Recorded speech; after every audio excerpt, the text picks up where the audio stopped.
What could be a thought that could singularly, I know of one that works, I shouldn't say 100% of the time, but works just about every time it's tried, that is guaranteed.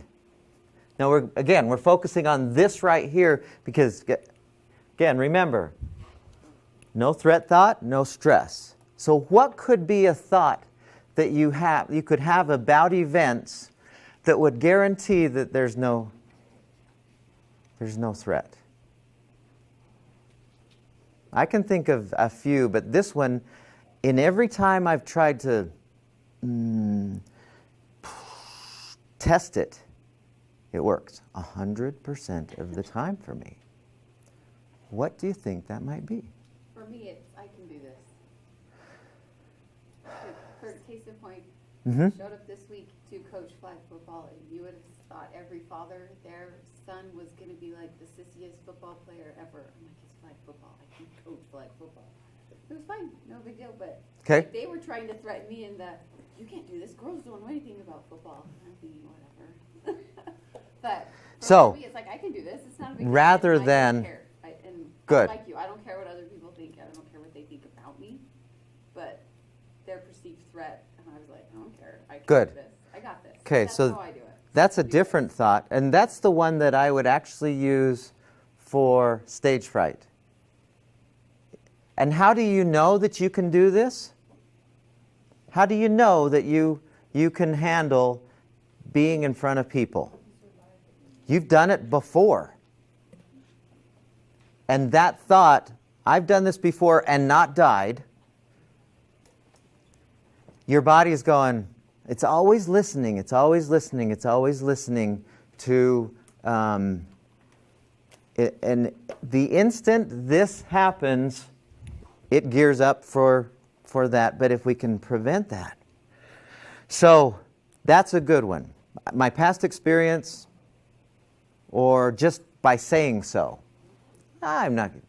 Okay, there's another one. So I like that. There's another one that's coming to my mind that works almost universally. Okay, that's one. Yeah, you could just say that's for sure. Keeping yourself always saying I'm safe. Yeah, perfect. One thing that I've learned from because I get stage fright too, is that when you start to feel like those nervous symptoms, like the butterflies, instead of thinking, oh my gosh, I'm so nervous, think, oh my gosh, like I'm so excited. Just changing the way you perceive it. We call that cognitive restructuring.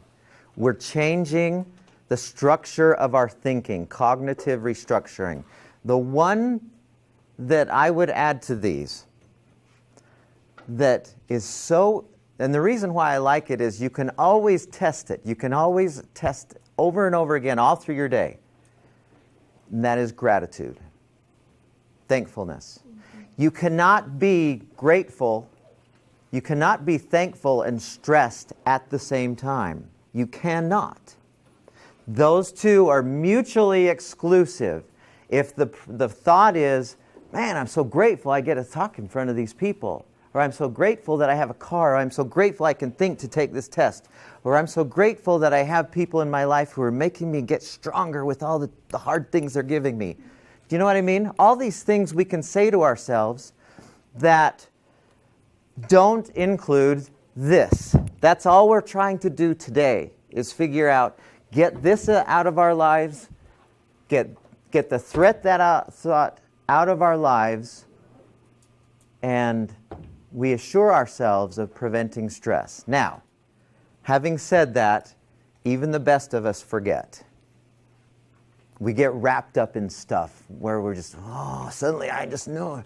So, the other half of that, the first half of handling stress is the prevention, but we also need tools to get us out of this when we forget.